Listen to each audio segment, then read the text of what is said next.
Bien. Bonjour à toutes, bonjour à tous.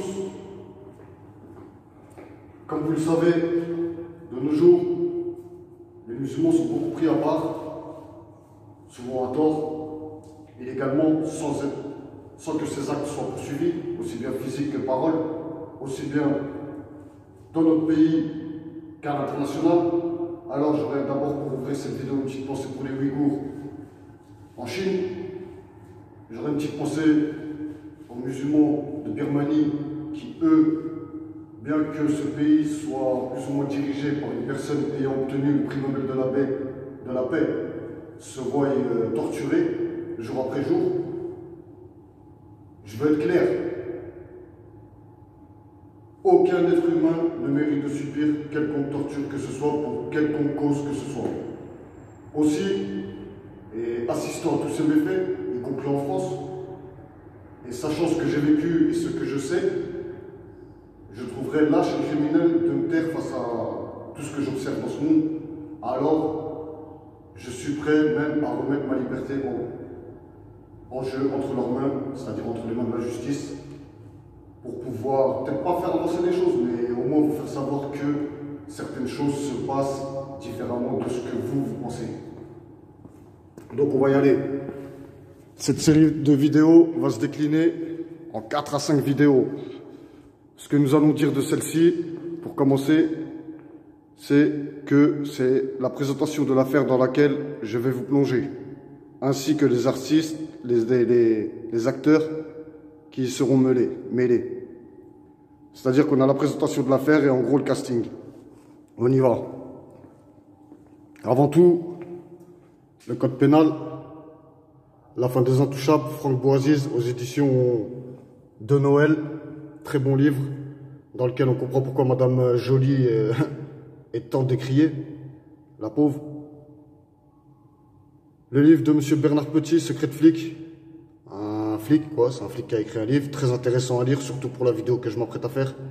Mon propre livre, Prends mon putain de vote dans la face. Mon second livre, Dehors c'est mieux.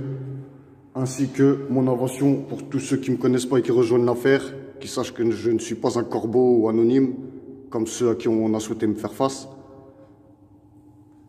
Qui, elle, c'est-à-dire que c'est un arbre anti-feu à disposer dans les forêts, dont la base, le sommet, je veux dire, est lui déclinable à plusieurs supports. C'est-à-dire que si cet arbre à feu avait été dans l'usine de Rouen, je pense que cet incendie aurait plus vite été maîtrisé. C'est-à-dire que monter sur un camion de pompiers, je pense que l'incendie de Notre-Dame aussi aurait été différent. Quant à le monter sur les toits des maisons, je vous laisse. Mais là n'est pas le but de la vidéo.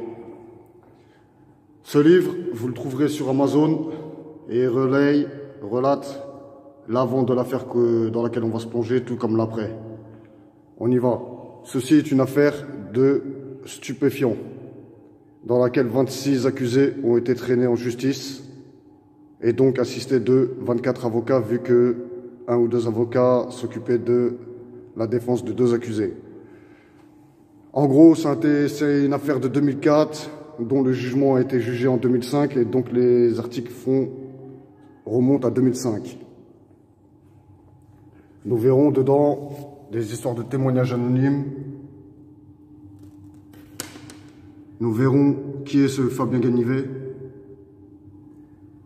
Et nous verrons que le lieu où tout ceci s'est déroulé fait partie d'un des quartiers les plus sensibles, estampillés Sarkozy, c'est cela.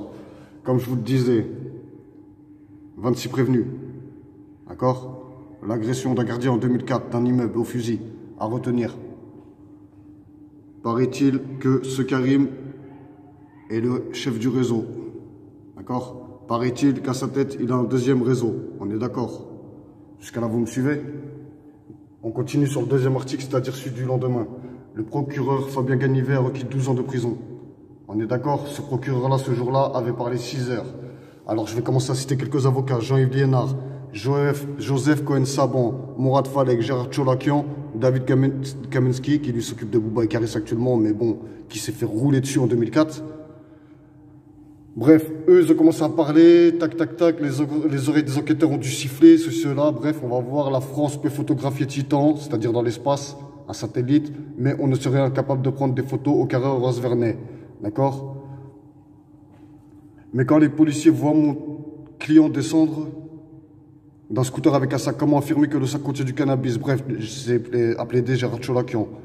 Déplorant une tendance à l'interprétation, trop de pression, Katia Mansoui, avocate d'un vendeur présumé, a souligné un dysfonctionnement.